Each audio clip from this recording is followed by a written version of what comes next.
اعوذ باللہ من الشیطان الرجیم پناہ مانگتا ہوں میں اللہ کی شیطان مردود سے۔ ان الذين يكفرون بالله ورسله ويريدون ان يفرقوا بين الله ورسله ويقولون نؤمن ببعض ونكفر ببعض ويريدون ان يتخذوا بين ذلك سبيلا۔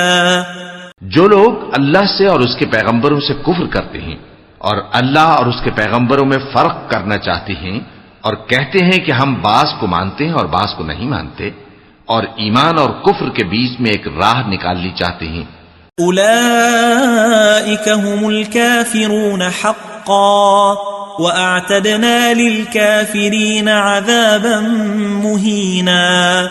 وہ یقیناً کافر ہیں اور کافروں کے لیے ہم نے ذلت کا عذاب تیار کر رکھا ہے۔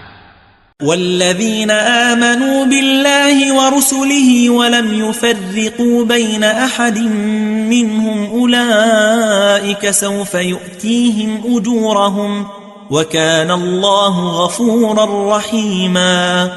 اور جو لوگ اللہ اور اس کے پیغمبروں پر ایمان لائے اور ان میں سے کسی میں فرق نہ کیا، یعنی سب کو مانا، ایسے لوگوں کو وہ عنقریب ان کی نیکیوں کے صلے عطا فرمائے گا، اور اللہ بخشنے والا ہے، بڑا مہربان ہے۔